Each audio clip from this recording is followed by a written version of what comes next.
सफलता coaching centre में आप सबका स्वागत है दोस्तों। मैं हूं सखी अनवर और आज हम वर्ग 10 के लिए कुछ इम्पोर्टेंट गणित के ऑब्जेक्टिव क्वेश्चन लेके आए हैं। तो वीडियो को ज़रूर ध्यान से देखिएगा क्योंकि प्रत्येक क्वेश्चन बहुत ही महत्वपूर्ण है।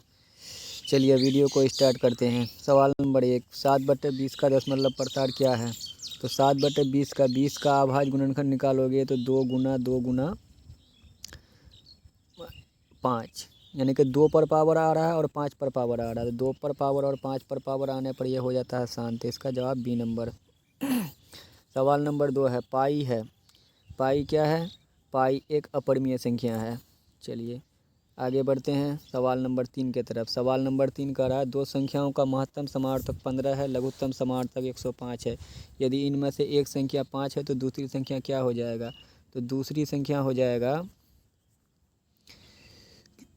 ये महत्तम समार्थक 15, लघुत्तम 105 और एक संख्या उसमें है 5।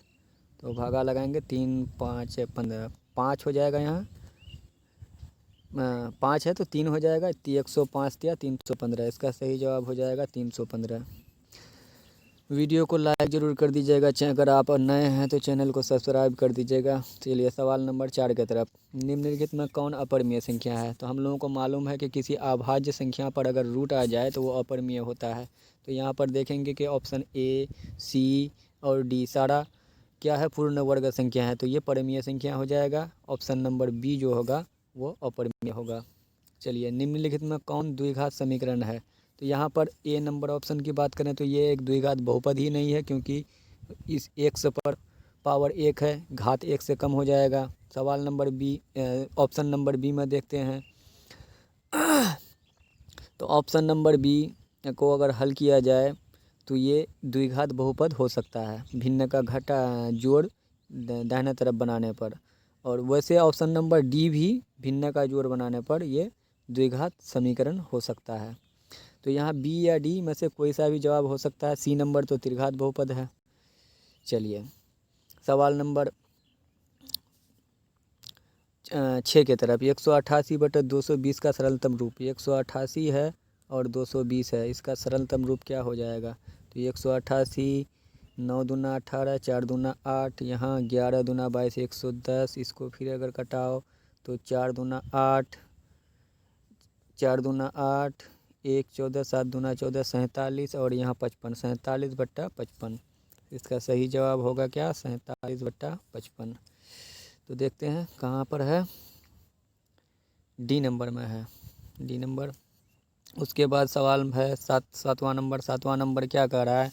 किसी द्विघात बहुपद के शून्यकों की अधिकतम संख्या होती है। तो द्विघात बहुपदों के शून्यकों की संख्या 2 होती है, त्रिघात बहुपद की 3 होती है, रैखिक बहुपद के 1 होते हैं शून्यकों की संख्या। चलिए सवाल नंबर 8 की तरफ। किसी पूर्णांक p के लिए विषम संख्या का रूप है। तो पूर्णांक p के लिए विषम संख्या का रूप 2p+1 हो सकता है। ये आपका BTC के बुक में शुरू के एक्सरसाइज में है।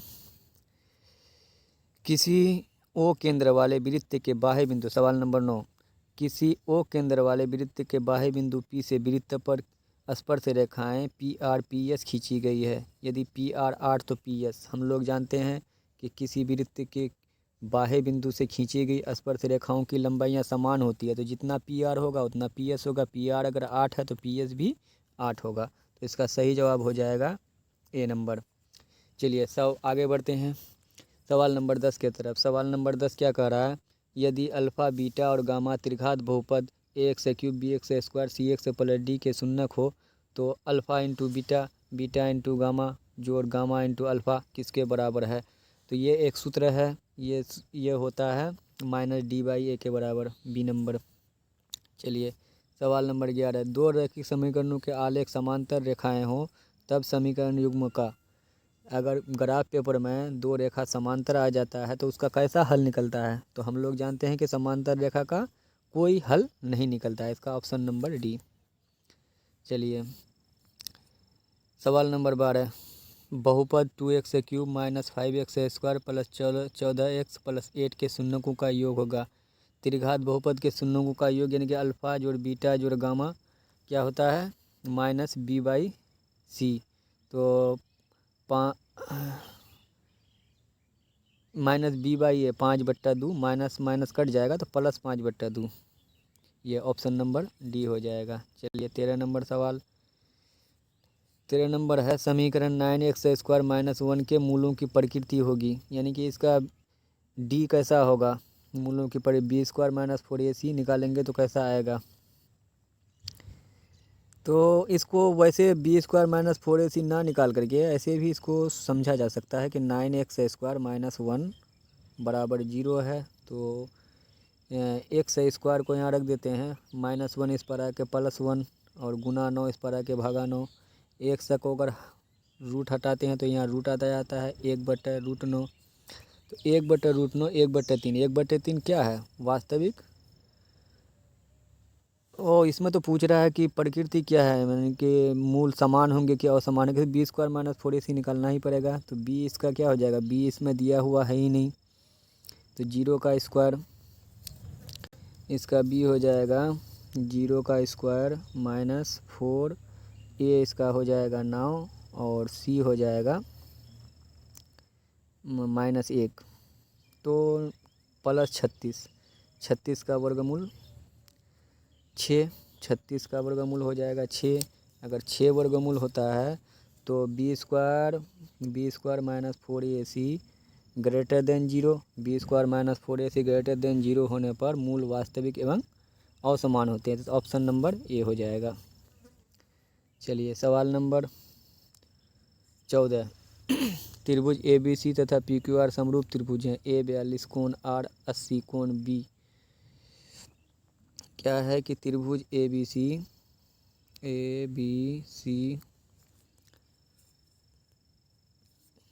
त्रिभुज ABC PQR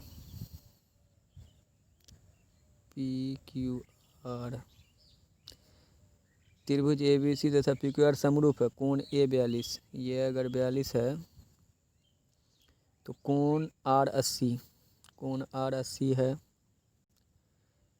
तो कोण B कितना हो जाएगा। तो ये भी यहाँ 80 होगा, 80 42 कितना होता है 80 42 2 8 4 12 122 डिग्री। त्रिभुज में तीनों कोणों का सम 180 होता है, तो 180 से 122 को घटा देंगे तो बचेगा 10 से 2 गया 8, 7 से 2 गया 5, 58 डिग्री। तो सही जवाब इसका हो जाता है 58 डिग्री, सी नंबर। 15 नंबर सवाल, बहुपद x² - 5 के शून्यक हैं। तो x² - 5 के शून्यक हो जाएगा +√5 -√5। तो कहाँ पर है, सी नंबर में है। चलिए वीडियो को एंड करते हैं। जय हिंद, जय भारत।